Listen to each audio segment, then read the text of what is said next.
Let me go back to what happened in the Oval Office the other day. I call it a smackdown of Zelensky. It looked really rough, but then again, at the end of the day, you may have your deal back. So was that all the art of the deal, or what specifically ticked you off? Well, you know, he was able to, it was like taking candy from a baby, what he did. He's a smart guy, and he's a tough guy. And he took money out of this country under Biden like candy from a baby. It was so easy, with that same attitude. And I just don't think he's grateful. We gave him, in my opinion, $350 billion. Europe is in for $100 billion. We gave him $350 billion, and he's talking about the fact that they have fought, and there's a bravery, because somebody has to use the weapons. But without those weapons, don't forget, I was the one that gave him the javelins that was able to knock down all the tanks. Obama gave nothing. Look, if I were president, that would have never happened. You wouldn't have had Russia going into Ukraine. You wouldn't have had the whole situation with Hamas and October 7th. It would have never happened because Iran was broke. They had no money. They weren't giving it to Hamas or Hezbollah or anybody else. You would have never had the worst evacuation anyone's ever seen, which is Afghanistan, which was the most embarrassing day in the history of our country. And you know what else you wouldn't have had? You wouldn't have had inflation. We had record-setting inflation under Biden. It was a killer. It's one of the reasons I won the election. But you may get it again with these tariffs, right? I mean, one CEO said to me, my input costs have already started to go up. Well, I'm going to have to raise prices. In the meantime, guess what? Interest rates are down for the last 3-4 days at good levels. I mean, you know, when you add interest rates, you're talking about it's gone down. I've been saying, let's get interest rates down. You know, nobody ever gets rich when the interest rates are high because people can't borrow money. Interest rates are going down. You know what else is going down? What have I been trying to get down? Oil. Energy. Yeah. Energy's going down. I'd love to see energy go down. You know, energy is really what caused it. They screwed up my energy. I had the most energy, and they screwed it up. Then they went back to it. It was going through the roof. They went back to some drilling, but it was gone. It was hopeless. It was lost. But energy's gone down and interest rates have gone up over the last week. That's a big thing. I love that. Do you expect Zelensky to come back? Do you expect to do that rare earth minerals deal? Yeah, I think so. I think it'll happen. Are you sure there's the content that you think there is there? Because some people were questioning if, in fact, there is the, you know, the titanium and the lithium, all those the rare earth minerals. Do you think it is rich with those things? Well, I do.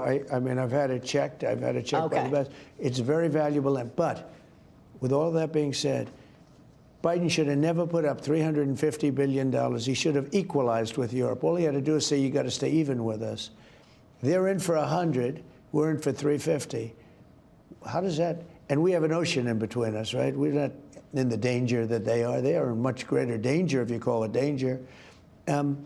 He should have never done that. You know the other thing with Europe that bothers me? They've given Russia more money, by far, for buying their oil than they put into Ukraine. So they're paying all this money to Russia, and we're in there for $350 billion. Biden should have never done that. I spoke with the president of Poland the other day. President Duda has great respect for you. Yeah. And I said to him, you know, what if the U.S. walks away and stays away? Here's what he said. Without the United States, do you believe that Europe is capable of offering meaningful security to Ukraine?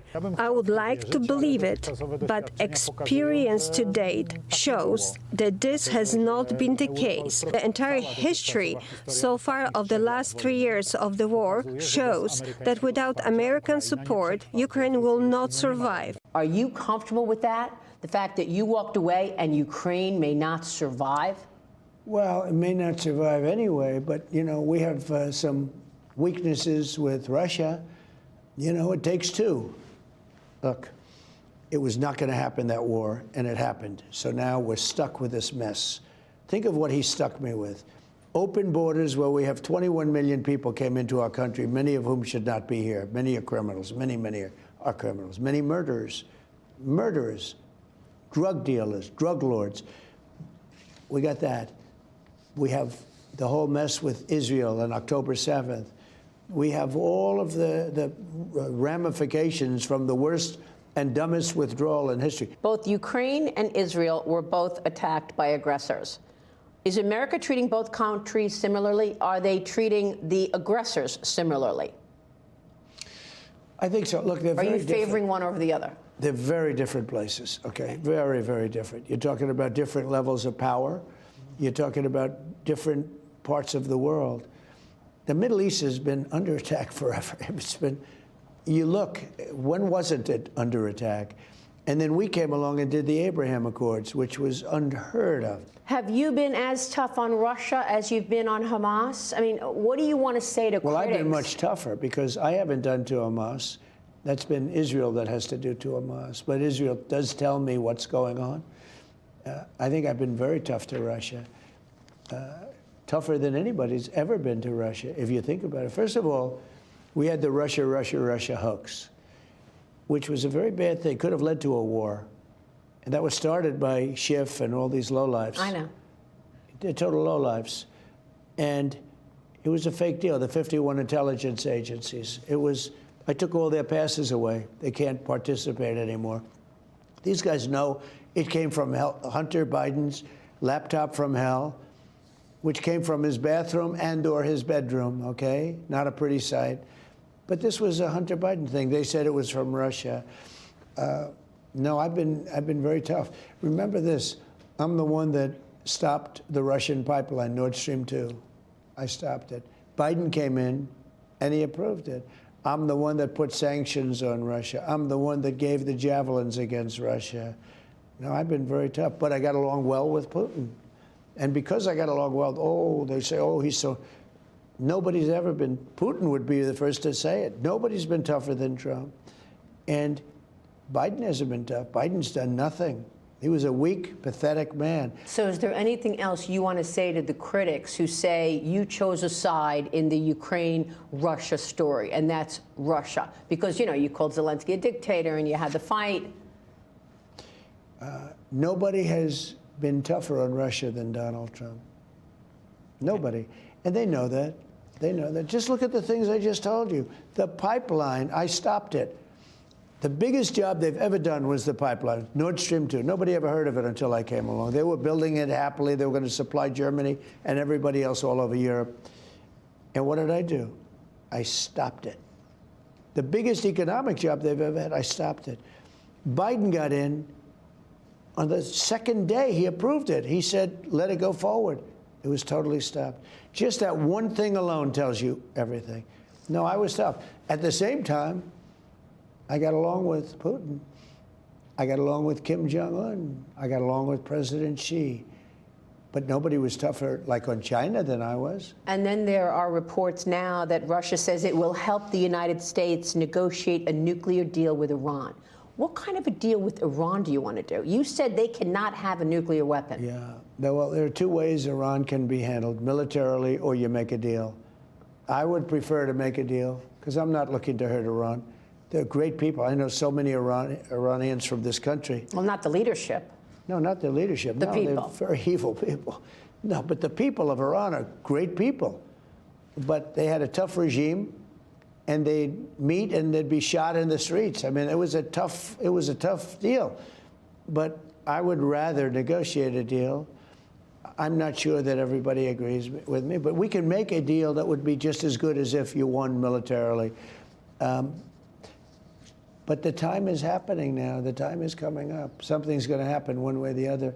I hope that Iran, and I've written them a letter saying, I hope you're going to negotiate, because if we have to go in militarily, it's going to be a terrible thing for them. You wrote a letter to the Khomeini, Yes. the leader? When did you send the letter? Yesterday. And you said you better negotiate, or we want you to negotiate? I didn't say you better. I Okay. said, I hope you're going to negotiate, because it's going to be a lot better for Iran. And I think they want to get that letter. The other alternative is we have to do something because you can't let them have a nuclear weapon. You said you wanted to do the Golden Dome. You've got a lot of ideas for America. But then earlier you said you wanted to cut $1 trillion in defense spending, right? I didn't say I was. You're not going to. So I was like, which is it? Are you cutting defense spending or are you building us up? I never said defense spending. Okay, because I think you were talking about denuclearization, Correct. and that's where the cutting of the spending came in. I never said cut. No, it's not in these days. I'd love to cut defense spending, but not now. Because you have China, you have Russia, you have a lot of problems out there. No. In fact, no. What I have said is, we spend a lot of money on nuclear missiles, nuclear weapons. The level of destruction is beyond anything you can even imagine. It's just bad that everybody has to spend all this money on something that, if it's used, it's probably the end of the world. Wow. I don't know what to say to that. You know, when I listen to these climate lunatics and they talk about global warming, and they say the ocean's going to rise 1/8 of an inch in the next 300 years, and and nobody ever talks about nuclear weapons or some of the other things, but the nuclear weapons in particular right now. And they talk about the climate, and they talk about the dangers of the climate, but they don't talk about the dangers of a nuclear weapon, which could happen tomorrow. They say in 300 years, I watched Biden for years say the existential threat. He loved the term existential threat. Our greatest existential threat is from the climate. And I said, no. The greatest is sitting in shelves in various countries called nuclear weapons that are big monsters that can blow your heads off for miles and miles and miles. And they never mention that.